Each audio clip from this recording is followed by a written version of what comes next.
وزارت مهنت مهاجرت و شغل اهالی تاجیکستان لایحه سازشنامه تنظیم نیروی کاری با دولت قطر را به حکومت پیشنهاد کرد که به گفته مسئولین علیه از جانب رئیس جمهور کشور مورد پشتیبانی قرار گرفته است.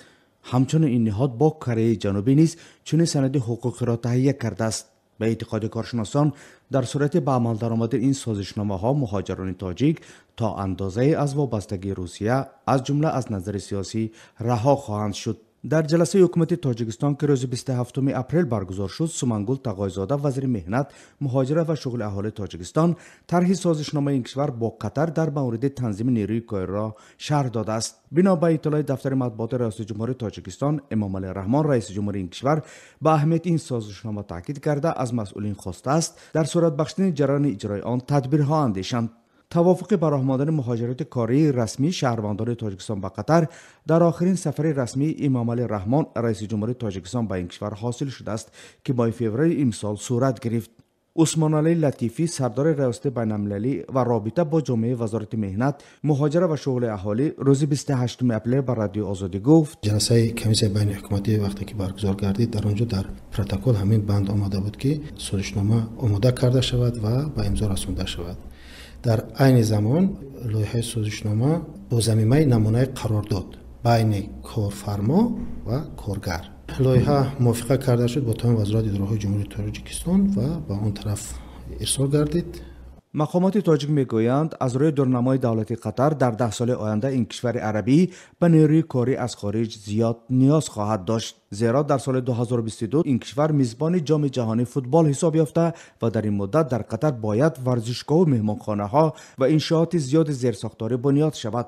از این لحاظ امکان دارد متخصصان و کارگران شرکت‌های ساختمان تاجیکستان در اجرای طرح‌های قطر برای برگزاری بازی‌های جام جهانی فوتبال که هزینه‌اش 200 میلیارد دلار ارزیابی می‌شود شرکت کنند. یکی دیگر از سمت‌های ارسال نیروی کاری از تاجیکستان دولت کره جنوبی میباشد. این موضوع در مذاکرات سمنگل تقایزاده با همتایش وزیر کار و مهاجرت کره جنوبی لی کیکوان بوده است که روز 27 اپریل در شهر دوشنبه جریان گرفت. عثمان علی لطیفی گفت که ماه اکتبر سال گذشته لایحه سازشنامه در این زمینه به جانب کره ارسال شده و در نظر است در آینده نزدیک این سند امضا شود. به اعتقاد مسئولان وزارت مهنت مهاجرت و شغل اهالی تاجیکستان ممکن است در مرحله اول مهاجرت نیروی کاری تاجیکستان به کشورهای عربی و کره مشکلاتی چون دانستن زبان، از خودکنی تخصصی زمانوی و مطابق شوی به شرایط کار این کشورها پیش آید. طبق لایحه سازشنامه با قطر قانون‌های این کشور حقوق مهاجران کاری را همه‌جانبه حمایت کرده و در نزد کارفرما مسئولیت بیشتری گذاشته می شود. در داخل تاجیکستان هم اقتصاددانها و هم سیاستشناسان سالیان دراز است که میگویند وابستگی کشور تنها از بازار کار روسیه برای این کشور در برابر منفیت پیامدهای معین منفی هم داشته است. مهاجران کاری در حالتهای بحران یا سرزنی اختلافهای دیپلماتی میان این دو کشور نظیر ماجرای خلبانها تحت فشار پلیس، بازداشت گروهی و اخراج قرار گرفتند. ولی همانا بخش اصلی مهاجران تاجیک برای پیدا کردن کار به روسیه و قزاقستان می روند. تعداد مهاجران تاجیک در روسیه 1 میلیون نفر ارزیابی می شود.